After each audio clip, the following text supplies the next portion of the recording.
Okay, so we're recording. I see my voice going over there. This will be another one of those things you can use at the end of the year. Yep.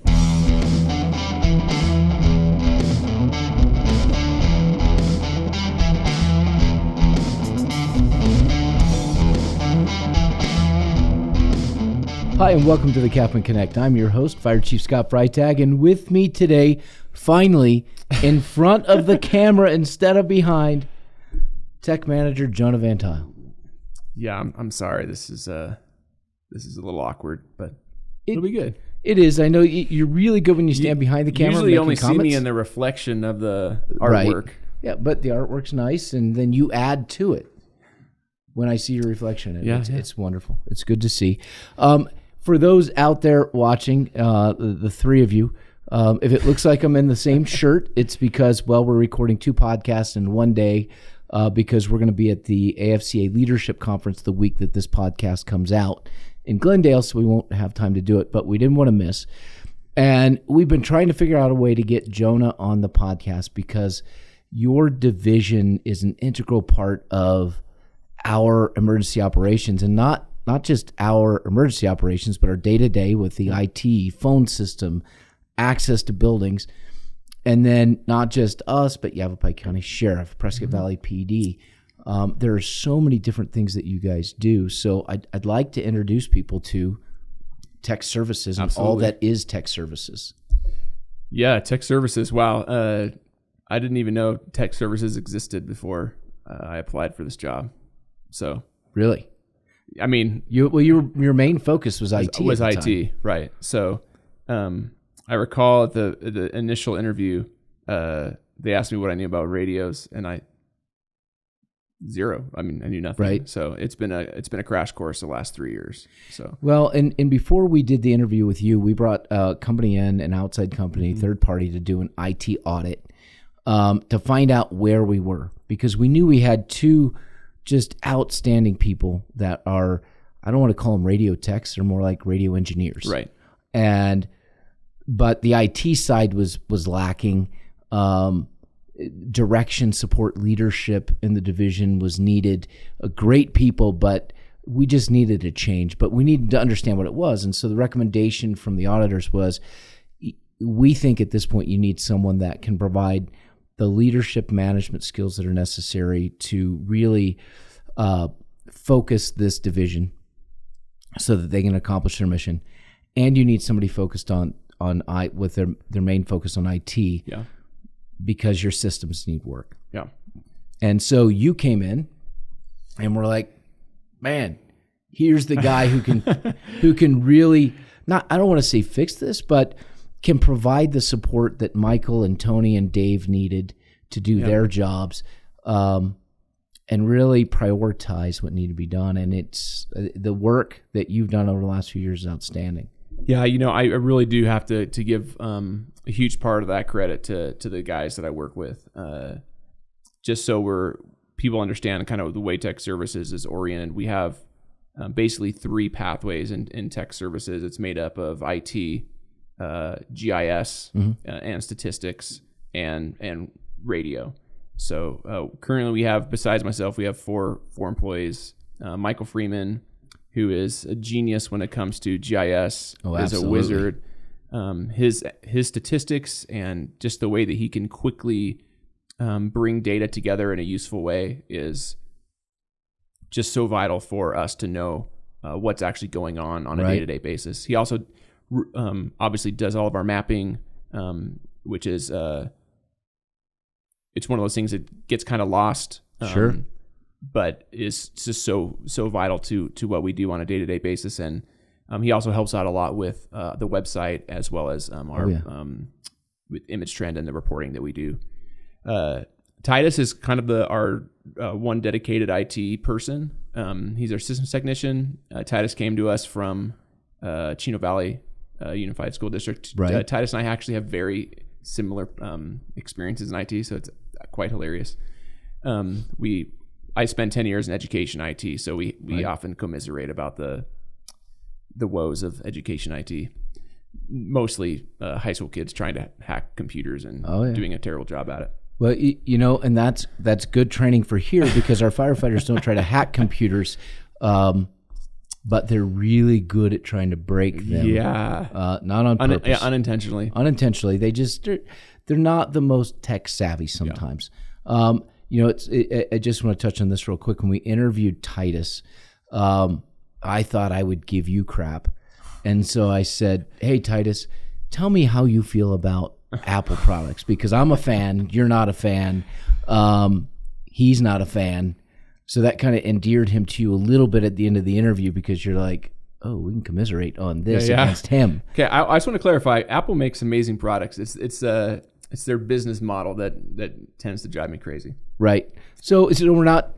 You never badmouth Apple. It's just a fun back and forth. I've considered buying you a MacBook, but just installing Windows on it and giving it to you, and just kind of see what kind of response I'd be happy. And then we have Tony Frazier and Dave Legge, who are they're amazing at what they do.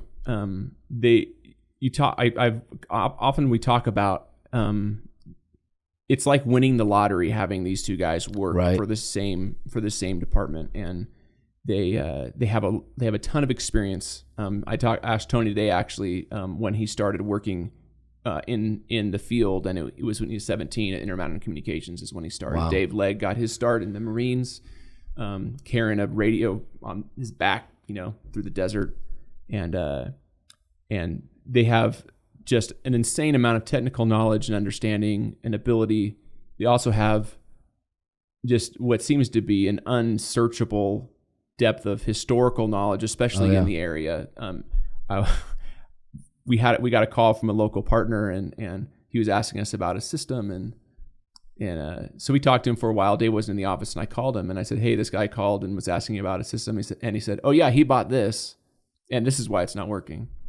And how do you know that? Like, this information he keeps stored in his brain. So they really for about 6 months in 2018, specifically Michael, Tony, and Dave really helped things together. Yes, and did just a wonderful job. And I came in and immediately found out about a whole side of technology I never knew existed. Right, and a technology that I've always felt that uptime was important when it comes to IT. Having backups, having redundancies. But when you start talking about public safety communications, specifically radio communications, it's on another level. So seeing the care that they take in the way that they engineer their systems, build out their systems, protect their systems, create redundancies, it really is phenomenal. So they really are amazing at what they do. So tell me about some of the things that they. Well, before I say that, so quiet alerting is something that became big in the fire service because, when you're asleep in the middle of the night, one, you're not sleeping all that great in the fire station anyways, but when the tones go off, and I remember being in stations that they were just the loud, annoying, obnoxious, your heart rate goes from 30 or 40 resting beats to 120 like that, which is not healthy. So they developed these quiet alerting systems, and they were about $10,000 per station to install. Our guys designed our own in-house quiet alerting system. Did the same thing. Cost us $1,000 per station to install. It was the what they developed for that is amazing. And not only did they build something that accomplished the task, they built something that was repeatable. Right. And something that was reliable. And those are the two hardest things. When you're a large company doing research and development, and you can have control of your manufacturing process, those are the type of things that you can do because you have all of these resources to create those the repeatability and the reliability. But they figured out a way to do it. And I mean, I've been here for 3 years. I don't think that we've had one go bad. We have people call us all the time. Hey, can you build us a station alerting box? And we've built a couple for partner agencies just in the time since I've been here. So they just work.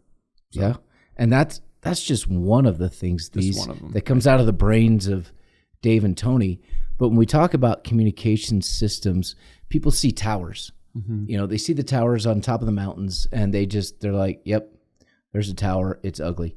But they have no idea what goes into it to actually make that work as part of a large system, and what it takes to go from concept to design to engineering to building to implementation, what that takes. And it's significant. Yeah, it's significant.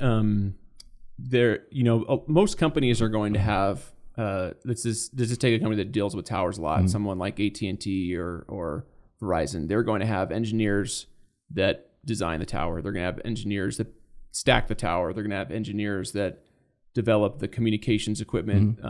They're going to do all of their analysis and their and looking at how everything's going to propagate in the area. What type of equipment do they need? They're going to have engineers that are dedicated to networking. They're going to have engineers that are dedicated to RF. Then they're going to have guys to install stuff on the tower, dedicated people for engineering the power systems. Our guys do it all. I mean, the only thing maybe in that group is they don't necessarily engineer the tower, but they certainly create the specifications for the towers. We've stacked our own towers. Our guys climb the towers, they mount the equipment, they engineer the equipment, they engineer the network, they do it all. And so it's really hard to quantify, like if you were to go do to do a comparison, a job comparison, it's really difficult because they do an insane amount of work and engineering and specialty duties that just not, you just can't quantify it. It's really hard. But there are some smart individuals. I'll tell them I have a problem with my radio, and they start talking to me, and then I glaze over, and then I say, "Is it broken?" And they're like, "Yes, it's broken." Will you fix it? Yes. But what tends to happen that we see on a regular basis is we know you have a problem before you know you have a problem. So, we went through an entire upgrade after when I started. The day I started, there was a bunch of equipment. I had no idea what it was sitting on a table in the back of our building. And Dave Legge came to me and said, "Can I work on this stuff?" And I said, I don't know. I don't care. Do what you do. I don't know what you do. Just go do it. What are they? And so basically what came to fruition was about 7 years prior, they had purchased all this equipment to build out a new system. And it just had never got off the ground. Stuff had been installed, had been taken out. They had never got it working.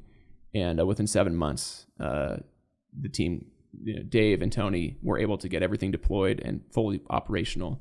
And that just speaks to their abilities and their motivation because they're very proactive.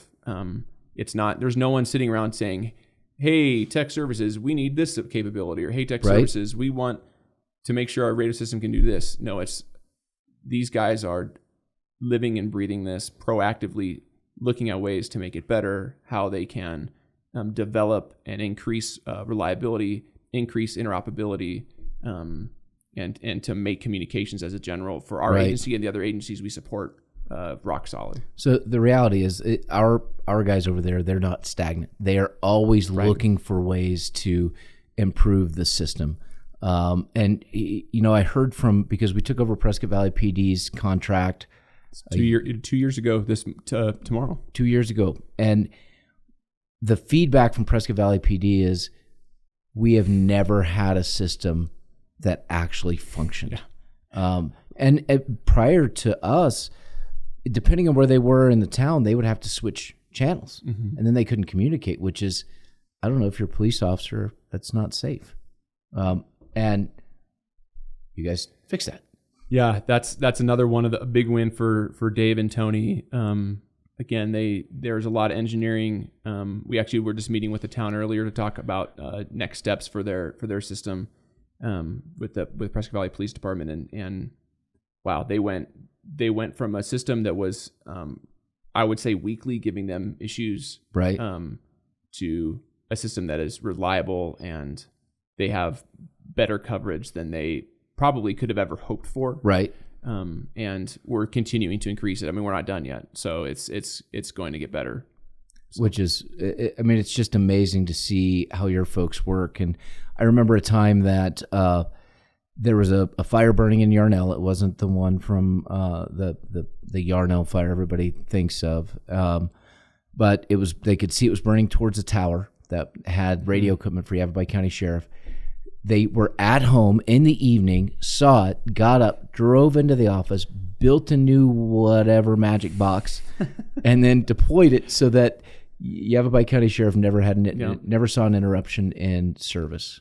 Yeah, we've had about a 12-year partnership with the county. Again, that partnership started way before I was here, but we want to continue that, and there's been lots of real amazing success stories. The latest, which remember we just had on Facebook over the winter. Dave getting hot inserted from a helicopter onto Spruce Mountain. Let's talk about that, because I wanted to bring that one up, but that. People are like, what does tech services do? Well, they make radios work, but they also jump out of helicopters on snowy mountaintops and snowshoe their way in. Yeah, so it's always, it's how it works. The day of the biggest snow of the year, SO's radio system goes down. And so I get a call from Dave and Tony. I kind of start talking about, hey, let's mobilize, let's figure out what we got to do. And we have a small UTV that has some snow tracks on it, ready to go. So we came in and started getting things ready. I think it was on a Saturday and maybe a Friday. Anyway, it was a day off. And so I got a call from Dave, and Dave says, hey, SO said they'll fly me up. Can you find a landing zone at Carta and get it ready for me? So I walked over and talked to Chief Parra, and we picked out an LZ and went and got some more equipment. Now, keep in mind that we don't know exactly what's wrong. These guys are just thinking in their mind, like, it could be this, it could be this, it could be this. And so this helicopter shows up, and when I get there to start helping load up, the pilot is going over with Dave. Right. Here's how to jump out of a helicopter and not get your head chopped off, basically, is what the conversation was. And so we, Tony and I go and stand and we're talking, where it's like, Dave's crazy. I can't believe he's doing this. And so they take off, and Tony and I watch the helicopter fly away, and we get a about 45 minutes later, we hear traffic start coming back over the air. So we talked to Dave later, and basically what happened was he jumped out of the helicopter into about 4 feet of snow, basically up to his armpits, and then had to, like you said, waited for the helicopter to take off, snowshoot his way up, had to dig his way through the fence. There's an opening in the fence that's a little bit off the ground, so he's able to get in, then dig his way into the building, and then was able to get it repaired, and then had to climb back up and get out. And he also, there was something in there, he was chopping down some trees and trying to create room for the helicopter to come in so that it doesn't hit the rear prop. And it was anyway, basically from the time that they left Carta, within an hour they had the problem resolved. It would have been at least 5 hours if we had tried to get up there, if we ever would have gotten up there in the UTV at all. It's hard to say with that much snow. Well, and the reality is, from the time SO called you to the time it was fixed, my understanding was 3 hours. Yeah, about 3 hours. And that was with a helicopter and surgeon. Yeah. Now, my recommendation to the sheriff's department, because you said Dave's chopping down trees so they can get in. I listened to a lot of Jocko podcasts, and they've talked to a lot of helicopter pilots out of Vietnam. And I think if you outfitted that helicopter with some missiles, apparently that's a good way, or some other bombs, to create room. And that's a good idea. So, Sheriff Rhodes, I'd recommend some retrofit. I grew up watching Airwolf, so if we could just get Airwolf, that's what I want. Or at least the theme songs. I mean, something. Theme song would be good. Yeah, I'd like the theme song. I'd like a helicopter. I saw APS has one. They're doing some work up here, so I reached out and asked if I could have it, and they said no. But you got to ask. Just got to ask guidance. The next time they're getting rid of one, just tell CAFMA, hey, Tech Services needs your helicopter and a pilot. We have a pilot. We actually have a pilot, because we have an Army reservist warrant officer who is a Black Hawk helicopter pilot.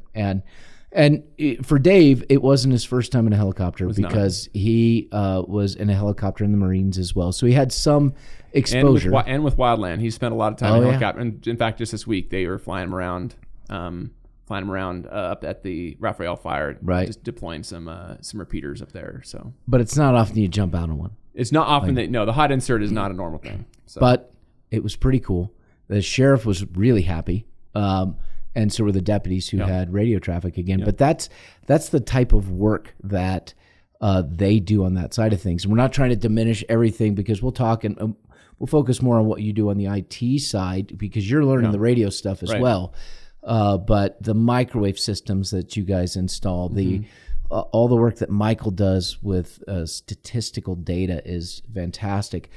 One of the things we're finding, though, I think, is there is a tremendous amount of work in tech services. Yeah. And Dave and Tony apparently cannot work forever. I don't understand. They can't work forever, and they also can't.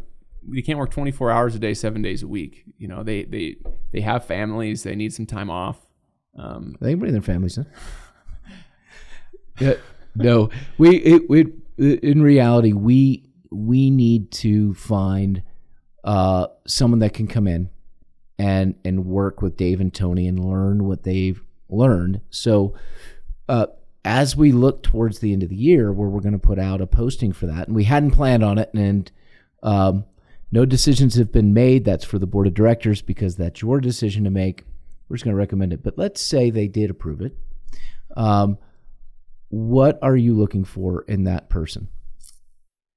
Well, it's really hard for me to speak exactly to that. There's a lot of conversations that I'm going to have with Tony and Dave. But basically, the goal is to find someone that can begin to help them from day one. Right.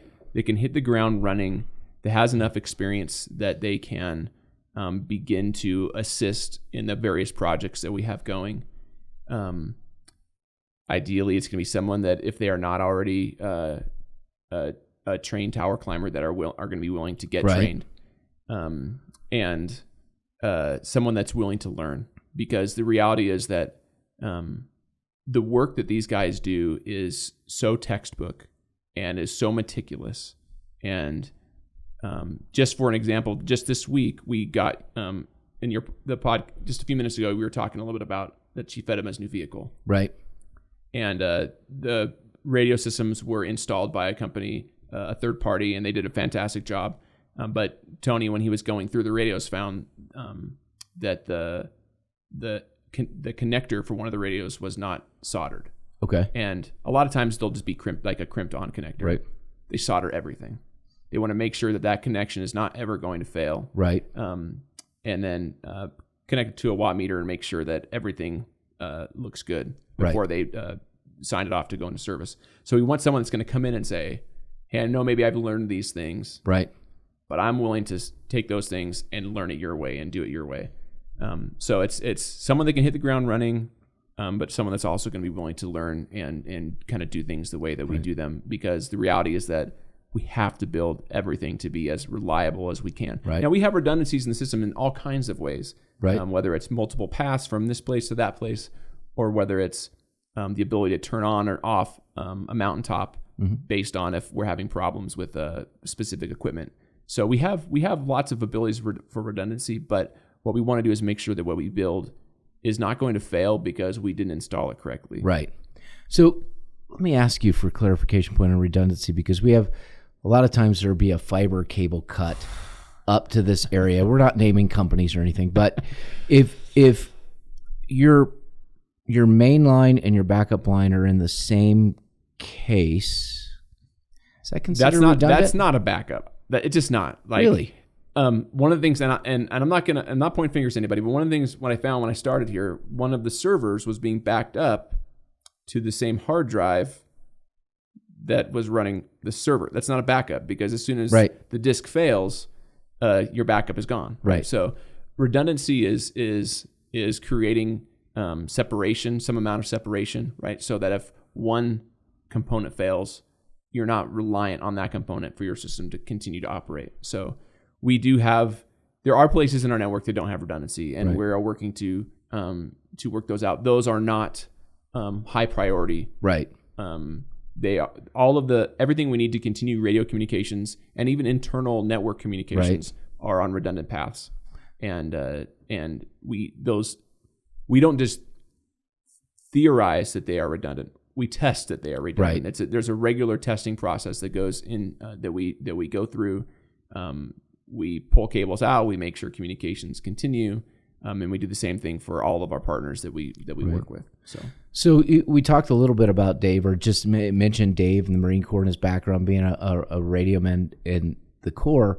So it sounds like if we have a veteran out there or someone who's looking to separate from the military, they're done with their time in the military, but they've got radio background, that could be a benefit to this organization as far as someone applying for a position. It definitely could. The thing about radio is that there are so many different technologies out there. Even if what you do is not necessarily directly relevant to what we do here, the skills that you learn, the ideas, the concepts are relevant. Right. So yes, military. There's a lot of people out there that have worked communications in wildland. Maybe they're working for the state. Maybe they're working for the feds. Who knows? But if we're looking for someone that will just have some experience, so that when they come in on day one and we say, hey, we need you to go with him to here and do this, that they would be like, yeah, I've done something like that before. I know what you're talking about. So, well, honestly, we're way better than the state to work for as an employer anyways. So recruiting state employees, take a look at us. We're just taking shots. I am taking shots. Jonah is clear. He hasn't said anything about anybody. It's me. I'm okay with that. It's kind of funny. So people at the state, people that, if we could poach someone from Verizon or AT&T or wherever, but we really need someone that comes in. They have to fit the culture. They have to have the right character. We're looking for some technical skill and ability, a willingness to learn, to be open-minded. Yep. The last thing we want is somebody coming in and saying, that's not the way we did it where I came from. Yeah, that's the exact opposite of the attitude that we and it's not about, hey, our way is the only way. Right. What it is about is, for our agency and the agency we support, this is the right way for us. Right. And the way I think that we can quantify that it's the right way is that we've been successful. It works. So, well, and I think there's, for someone coming in from the outside, there's always that opportunity to ask questions, but it's how you pose the question. Right. So instead of, hey, we used to do it that way, it's, hey, you know what? I've looked at a system like this before. Have you ever looked at this? And then that's where Tony or Dave could say, we did, but for our system that didn't work for these reasons. And you go, okay, cool, thanks. Or Tony and Dave may look at it and go, huh, you know what? I haven't thought about that. So we're not trying to shut down new eyes. We just ask it. Fresh eyes are in IT are vital. I would say that Titus has done a really good job asking questions like that. When I came in, I was really the only dedicated IT professional on the team, and there was a lot of work to do. So I had to start making a lot of decisions kind of fairly quickly, and we got a lot of stuff up and running and off the ground. About a year into that is when we hired Titus Overmeyer, and he has a great deal of experience and expertise. And shout out to Titus, man. He's been a great addition to our team, and he's asked me a lot of those questions, and it's helpful. It's helpful for someone to get a fresh set of eyes, and to say, hey, have you ever thought about doing it this way? And I was like, I didn't even know you could do it that way. Right. So sure, do it. Like, go for it. Yeah, let's try it. Well, and you get to do some fun things, I think, here. I know this can kind of be a pain, and by this I mean the podcast, but I've had other people who have watched us on YouTube call in who are trying to set up a podcast, and they're like, who set that up for you? I'm like, oh, Jonah did. It's awesome. They're like, you guys have the great mics and mixing boards. It's a lot to add, but you guys are adding so much value to the organization, and this medium to get out and communicate with people, I think, is vitally important. We make the joke that only 3 people watch it, and that's not true. There's sometimes 100. I'm going for an all-time low here. Is my goal here. We're not viral by any means. But maybe someday. Yeah, maybe someday. Comments trying to get Chief Rhodes to attach missiles to his helicopter. Somebody's not going to like that. but that's okay. And those things that Dave was working on initially, they're called voters. Yeah. And honestly, I think given the last election, those things would have done a better job. Yeah. Using those for the election. That's, they are reliable. It's true. Yeah, they're reliable and they're secure. And they have blinky lights, which is the most important part of any piece of technology. Oh, yeah. Is the blinky light. As long as it has some type of blinky light, it looks legit. Yeah, because if I see a box, I'm like, hey, the blinky light's not working. It's plugged in. Right. Those are problems. But overall, your folks do such a great job for us, and it's such a vital part of what we do. And I don't think the general public looks at us and says, oh, fire department, here's the fire engine rolling down the road. They don't realize everything that goes on, right. Not in the background, but everything that goes on even in the foreground that you guys do that makes it so those engines can roll down the road or those police cars can roll down the road and speak to each other. I mean, we just can't overstate the importance of your division. So to close it out, because I know you have to edit this, and we're already over 30 minutes. And I was watching the time, but that's all right. We'd like to give a shout out to you and to Titus and to Michael and to David and to Tony. We definitely want to get you the assistance that you need. And so that we can start building, because that's part of the succcession plan as well. Yeah, definitely. It's not like you can transition from Dave or Tony to someone in 6 months. No, it is. That's a year long. It's years long. Absolutely. So. And shout out to our guys, because some of our firefighters and company officers have worked over the years. They've been trained in tower climbing, certified in tower climbing. Yeah. They've stacked towers. They help us get equipment up and down off of towers. Even guys, Chris Peckham over there in fleet management has been a great help to us. And when you start talking about, hey, there's an 8-foot dish 140 feet up on the tower, how are we getting that thing down? And it's on top of a mountain, so we can't bring up a crane. Right. It's fairly complex. Yeah. And we've had lots of guys that have been willing to get out on their days off and help us out. Well, if Sheriff Rhodes puts some missiles on that, we just shoot it off. We just shoot it off. That'd be good. Saves a lot of time and effort. And it's safer because I'm not climbing that thing. But God bless it, we have people that will. We're very happy about that. So, Jonah, I'm glad we were finally able to get you on. Shout out to Andrew Deering back there running everything for us. Andrew, you may remember, was on here before, musical talent and ability. And the other person with that is sitting right here across from me. So, at some point, we'll have you come on and sing, play guitar, maybe drums, bass. Yeah, we can do all of it. I think that Andrew and I can come on. We'll just do like a 2-man band thing going on. Yeah. And we talked before this.